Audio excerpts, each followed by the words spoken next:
বিসমিল্লাহির রহমানির রহিম। আমাকে এক সাংবাদিক আজকে জিজ্ঞেস করছে, চট্টগ্রাম দক্ষিণ জেলা বিএনপি আজকে একটা মিটিং ডাকছে। মিটিং এর বিষয়বস্তু ছিল দ্রব্যমূল্যের ঊর্ধ্বগতি, আইন শৃঙ্খলা পরিস্থিতির অবনতি এবং দ্রুত নির্বাচনের দাবিতে যে মিটিং ডাকছে, মিটিংটা আসলে কতটুকু যৌক্তিক বলে আপনি মনে করেন? আমি সাংবাদিক সাহেবের ওই প্রশ্নের জবাবে বলেছিলাম যে আজকে যে মিটিংটা দক্ষিণ জেলা বিএনপি আনোয়ারাতে ডেকেছেন, এটা আসলে দলীয় কর্মসূচি। একটা দলে কিছু কর্মসূচি থাকে, সেই কর্মসূচি ওনারা পালন করবেন এবং দক্ষিণ জেলা বিএনপির একটা নতুন আহ্বায়ক কমিটি হয়েছেন, সে কারণে ওনারা দলীয় কর্মসূচির অংশ হিসেবে এই কর্মসূচিটা করেছেন। তখন সাংবাদিক সাহেব আমাকে বললেন যে বিষয়টা কি, আসলে শীতকালে গরমকালের ওয়াশ হয়ে গেল না, বা গরমকালের ওয়াশটা শীতকালে হয়ে গেল না? আমি ওনার কথার আসলে কি জবাব দেব? কথাটা আসলে অনেকটা হাস্যকর হলেও সাংবাদিক এবং আমরা আইনজীবী অনেক সময় বন্ধুত্বপূর্ণ সম্পর্ক থাকে, যে কারণে অনেক বিষয়ে আলাপ আলোচনা হয়। তো কথাটা উনি আবার উনার ধারণও করছেন, যে হোক, এটা হয়তো প্রকাশ পাবে। উনি কেন এটা বললেন, আমি তাকে জিজ্ঞেস করলাম, আপনি শীতকালের ওয়াজ গরমকালে একথা বললেন কেন? তখন তিনি জবাবে বললেন যে আসলে দ্রব্যমূল্য এখন পুরোপুরি কম বললেই চলে। নিত্য প্রয়োজনীয় দ্রব্যমূল্য যেগুলো আছে তার মধ্যে আসলে আমিও চিন্তা করলাম, ওনার কথাটা টোন ধরে আমি বুঝতে পারছি আসলে ঠিক, যে টমেটো এখন 15 থেকে 20 টাকা, একেবারে ভালো মানের টমেটো। তারপরে আপনার সিম 20 থেকে 25-30 টাকার মধ্যে আছে, আলু 20-25 টাকা, বা বেশি ভালো হলে 30 টাকা, 100 টাকায় 5 কেজি। এইভাবে আমাদের চকবাজারে, বলতারহাটে, বিভিন্ন জায়গায় বিক্রি হচ্ছে। কাঁচামরিচ আমি নিজেও কিনলাম যে কেজি 40 টাকা, ধনেপাতা কেজি 40 টাকা, 50 টাকা, বেশি ভালো হলে 60 টাকা।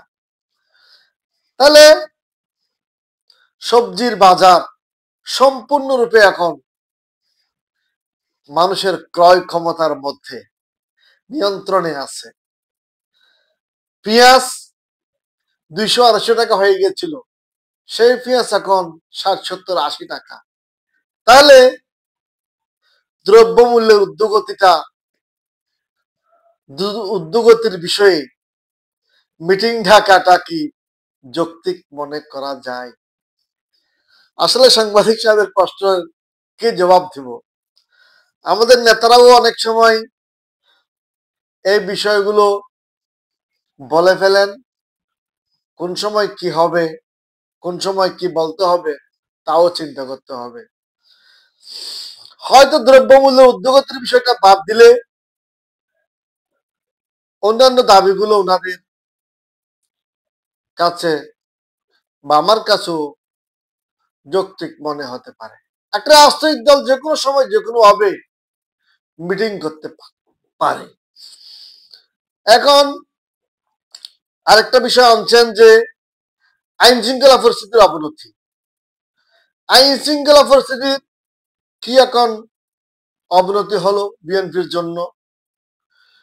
বিএনপি এখন 5ই আগস্টের পরে, শেখ হাসিনার পতনের পরে বিএনপি এখন আইন শৃঙ্খলা পরিস্থিতি অবনতি, এই কথাটা বলাটা কতটুকু যুক্তি? কারণ এখন বিএনপি নেতারা, কর্মীরা আইন শৃঙ্খলা পরিস্থিতির কারণে কোনো ক্ষতিগ্রস্ত হচ্ছেন না বলতে গেলে। কারণ বিএনপি নেতারা, বিএনপির কর্মীরা এখন সবচেয়ে সুবিধাজনক অবস্থায় আছে। কারণ আওয়ামী লীগ সরকারের পতনের পরে বিএনপি এখন সবচেয়ে সুবিধাজনক অবস্থায় আছে, জামাত সুবিধাজনক অবস্থায় আছে। সুতরাং বিএনপি যদি এখন বলে যে আইন শৃঙ্খলা পরিস্থিতির অবনতি হয়েছে, তাহলে সরকার যাবে কোথায়? প্রশাসন যাবে কোথায়? এখন আইন শৃঙ্খলা পরিস্থিতির অবনতি, এই দাবিটা, এই যুক্তিটা করতে পারে আওয়ামী লীগ। কারণ 5ই আগস্টের পরে আওয়ামী লীগের অনেক নেতাকর্মী গ্রেপ্তার হয়েছে, তারা এখন বাড়িঘরে নাই। তারা কেন নাই? তারা 17 বছর যাবৎ এদেশের মানুষের উপর একটা স্টিম রোলার চালিয়েছে, প্রশাসনিকভাবে হয়রানি করেছে, এদেশের জনগণকে নির্যাতন নিপীড়ন চালিয়ে তারা এমন পরিস্থিতি সৃষ্টি করেছে যার ফল ভোগ তারা এখন করতেছে। শেখ হাসিনা দেশ থেকে পালিয়ে গেছে, তাদের বড় বড় নেতারা গ্রেপ্তার হচ্ছে, এবং সেই আইন শৃঙ্খলা পরিস্থিতি এখন তারা বলতে পারে তাদের জন্য, তাদের অনুকূলে নাই। আইন শৃঙ্খলা পরিস্থিতিটা এখন আওয়ামী লীগের জন্য বিপজ্জনক। ডেভিড হান্ট বলেন আর শয়তান ধরা বলেন, এতে তো আর বিএনপি নেতা কর্মীরা বেশি ক্ষতিগ্রস্ত হচ্ছেন না। কারণ বিএনপি নেতা কর্মীরা এখন সুবিধাজনক অবস্থায় আছে। সুতরাং আইন শৃঙ্খলা পরিস্থিতির অবনতির কথা বলে কি বোঝাতে চাইছেন, এটাই এখন সাংবাদিক সাহেবেরও প্রশ্ন, আমারও একজন সচেতন নাগরিক হিসেবে, বিএনপির একজন কর্মী হিসেবে প্রশ্ন। আর তৃতীয় যে দাবিটা করছেন যে দ্রুত নির্বাচন দেওয়ার কথা, আসলে সেই দাবিটার সাথে আমিও সম্পূর্ণরূপে একমত। কারণ বেশি দিন একটা অনির্বাচিত সরকার থাকলে একটা গণতান্ত্রিক দেশে সাংবিধানিক সংকট দেখাইতে পারে, শূন্যতা দেখাইতে পারে, যে কোনো সময় যে কোনো পরিস্থিতির অবনতি ঘটতে পারে। এবং একটা গণতান্ত্রিক দেশে সব সময় একটা নির্বাচিত সরকার থাকা জরুরি। তাই গণতন্ত্রের কথা বিবেচনা করে, দেশের স্বার্থের কথা বিবেচনা করে, আমাদের সংবিধানের যে মূল স্পিরিট ডেমোক্রেসি, তাহলে democracy is the people, for the people, by the people. জনগণের দ্বারা যে সরকার হবে সেটাই হচ্ছে গণতান্ত্রিক সরকার। সুতরাং বিএনপি দাবি করতেছে দ্রুত একটা নির্বাচন হোক। বিএনপির নির্বাচনের যে দাবিটা সেটা যুক্তি সঙ্গত। কারণ এখন যদি একটা দ্রুত নির্বাচন হয়, তাহলে বর্তমান সরকারের জন্য ভালো, দেশের জন্য ভালো। দেশের জন্য ভালো এই জন্য যে দেশের জনগণ স্বতঃস্ফূর্ত ভাবে একটা অন্তর্বর্তীকালীন সরকার অধীনে নির্বাচনে অংশগ্রহণ করে ভোট দিয়ে তার মনের শান্তি পাবে। তাই আমি বলতে চাই যে দ্রব্যমূল্যের ঊর্ধ্বগতির বিষয়টা নয়, দ্রব্যমূল্য বর্তমানে কিছুটা নিয়ন্ত্রণে আছে। আর এখন মৌসুমী বিভিন্ন শাক সবজি ফল এগুলো আছে বিদায় এখন এগুলো নিয়ে বড় কোনো সংকট নাই। বড় সংকটটা হচ্ছে গণতন্ত্রের। গণতন্ত্র এদেশে ফিরিয়ে দিতে হবে, জনগণের ভোটের অধিকার জনগণকে দিতে হবে। তাই বর্তমান অন্তর্বর্তীকালীন সরকারের কাছে আমাদের অনুরোধ রইল, প্রয়োজনীয় সংস্কার একটা নির্বাচনের জন্য যতটুকু সংস্কার প্রয়োজন তা করে নির্বাচনী প্রক্রিয়ার মাধ্যমটা সুষ্ঠু করে আইন শৃঙ্খলা পরিস্থিতিটাকে স্বাভাবিক করে এই দেশে একটা নির্বাচন হোক। নির্বাচিত সরকারের কাছে আপনারা ক্ষমতা হস্তান্তর করে আপনারাও সসম্মানে চলে যেতে পারবেন। কারণ এদেশের জনগণ চায়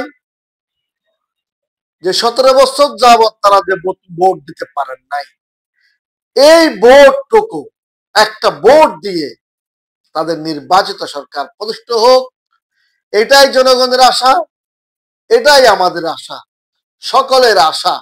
না হয় শীতের